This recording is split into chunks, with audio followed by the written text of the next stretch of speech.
Hi, I'm Adam. I am not a professional. I'm going to start off with that. I'm not a YouTube video person at all. So this may not turn out very good, but I want to show you something. We have our Fleetwood pop-up camper that we just got. And I had a different one prior to this that was going to need some repair, and this one was going to need some repair. But the other repair looked a lot harder. This one, everybody told me I had to replace the sideboards, the back and front boards because it was all rotted out. After looking at it, the board is not structural at all. And that's what I wanted to show somebody what I've come up with. Again, I'm not a professional at all by any means, but show you what I've come up with rather than tear that whole bottom off. I'll show you what I did to the outside in just a little bit.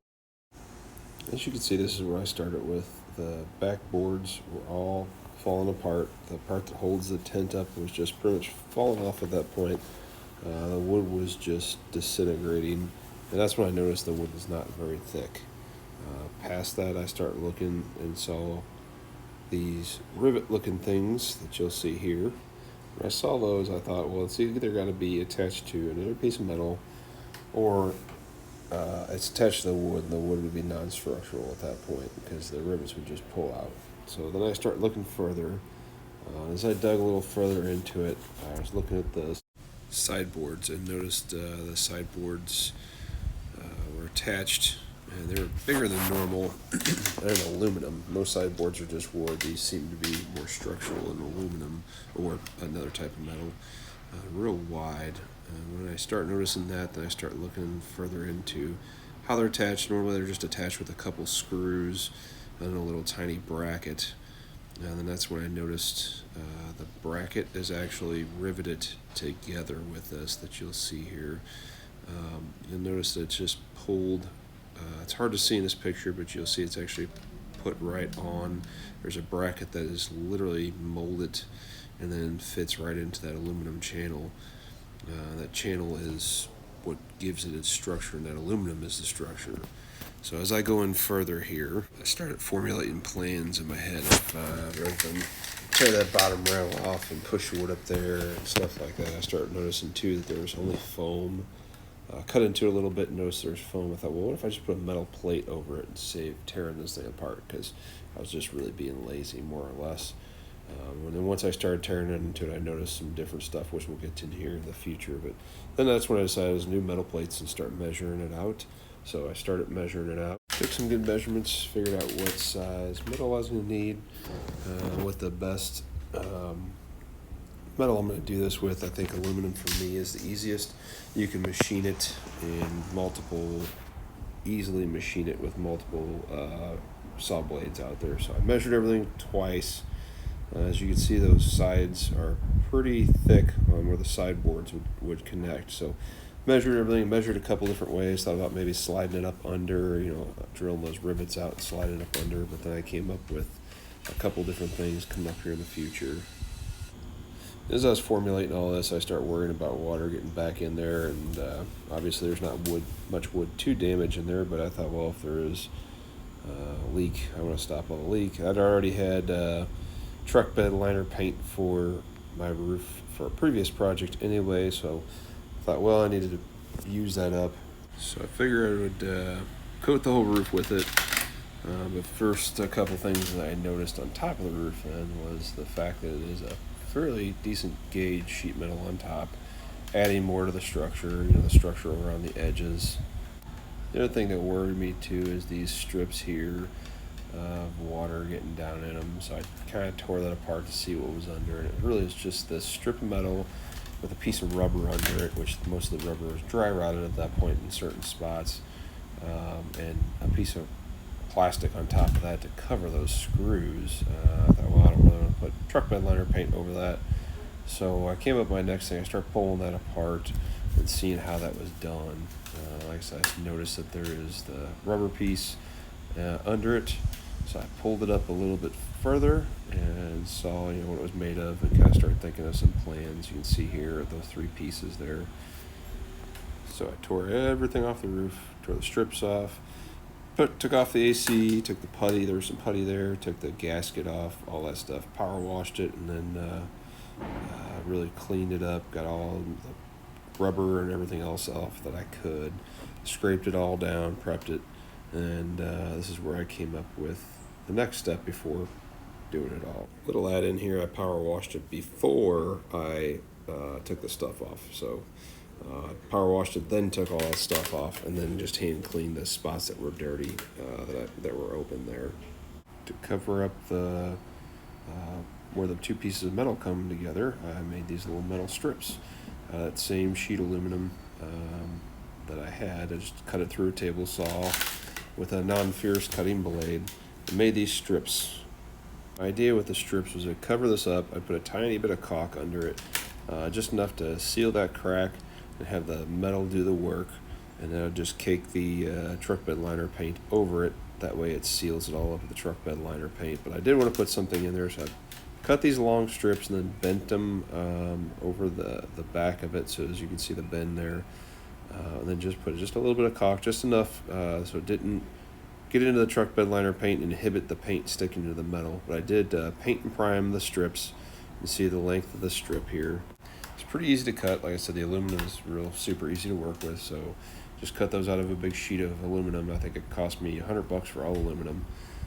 But did that, made the strips, bent them where I needed to, and then put that down on that nice clean paint. Then I put some screws into it to hold it down. Just some self-threading, self-tapping, or self-drilling stainless steel sheets, screws that I just screwed that little strip onto.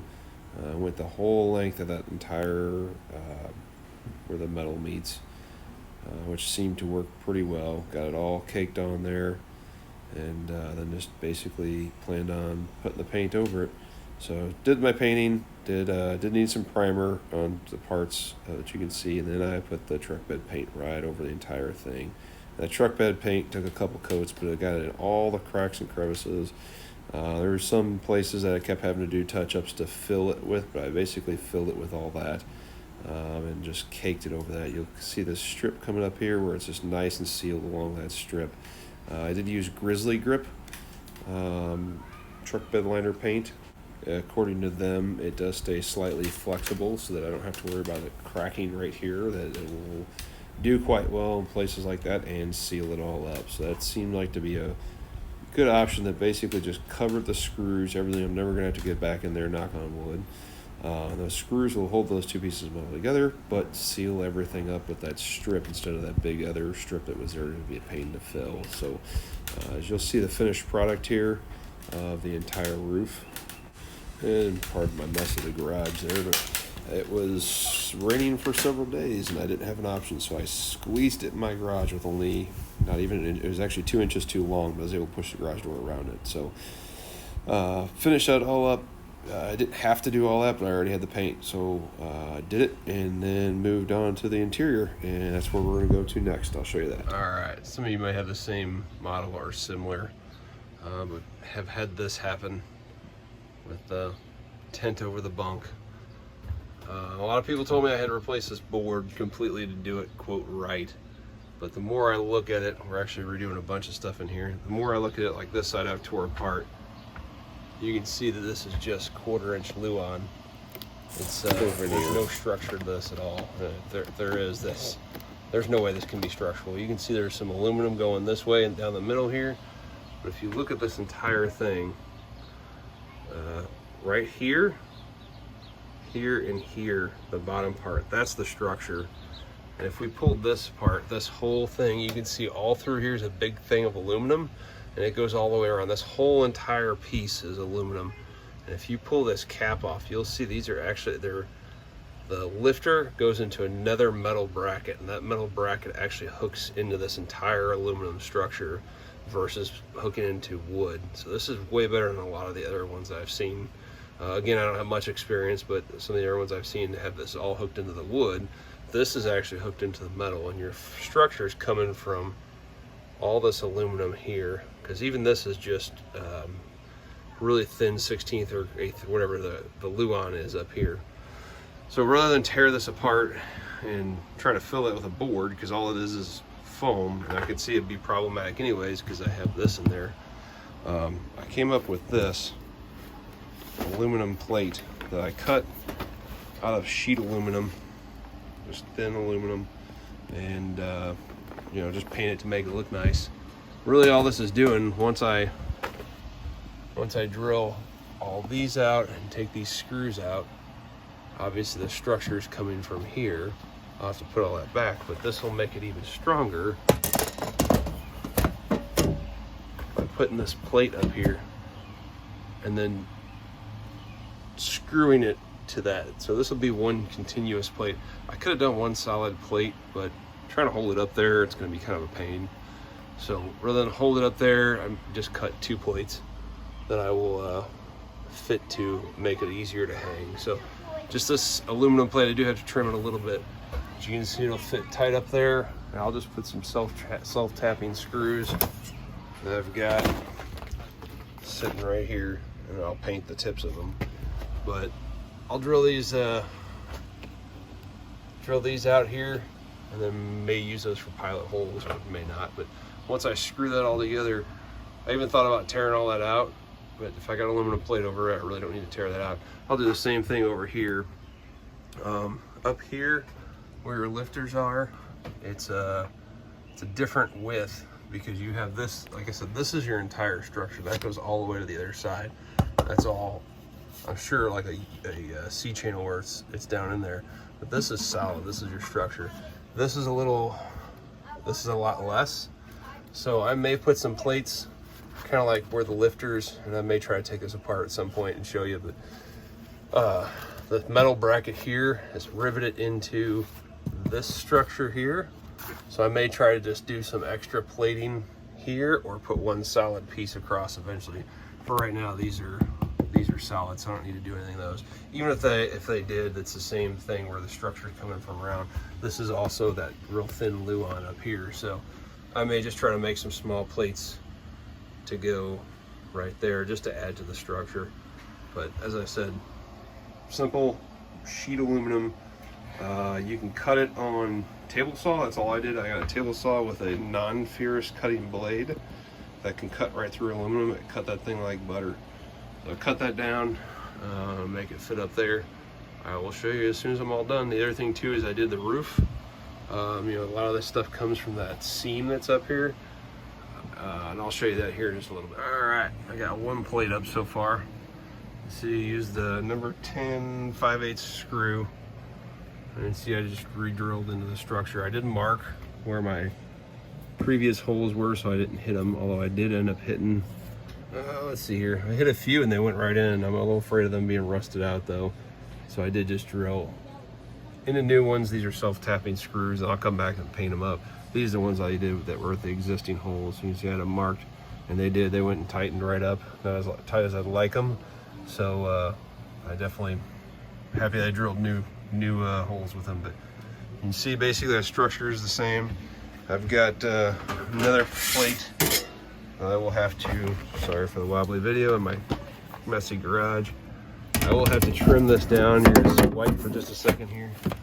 I'm gonna trim this down. This edge is a little bit long on that end. I did purposefully leave a gap. I figure if there's a little moisture or something like that, it'll work its way out. I may fill that with something in the meantime, just to cover it up. But you can see I left a little gap just for moisture. Yeah, I should not have any moisture anymore though after I've sealed the roof, which I'll show you here, or I already showed you, one of the two. Hey, back at it again. One thing I wanted to point out is this metal strip that I showed on the other side. That came up through here and went across. That's not even structural either, because it stops right there. You can see where it stops. That's just for the screws to screw to for this track. That white track there. That's all that piece is. There's nothing structural in here at all. It's pretty much just foam and real thin. You can see how thin that board was peeling away here. So no structure at all. That aluminum should make it extra strong. These screws here didn't even have any threads left. They were just a little bit of metal sitting inside the hole. I actually had to take a screwdriver and pop them out versus screw them out. I did take this off, or will take this off. I did on the other side. And then I did leave these in there just for the time being, just to kind of hold everything together, this one here and this one, just until I get to that point. I'm going to tear all this wood out here and get going on it. I wanted to add in here just that I used a putty knife and a razor blade. A putty knife to scrape that stuff out, and a razor blade just to cut around the metal edges. Alright, well, the wife cringed when I said I was going to leave that open to let air out. She didn't like that idea on the where the two plates come together, so cut another little piece. We're going to put that over it to cover it up. Yep, there it is. There's the final result. I'm pretty happy with the way it turned out. This is before I painted the screws. Once I painted the screws, you couldn't see it at all. I have not yet taken pictures of that, unfortunately, but everything's back together. You can see that little spot. Only that plate is just to attach the tent to. Is pretty much all that thing is for. It works quite well with that metal plate. So let me know what you think.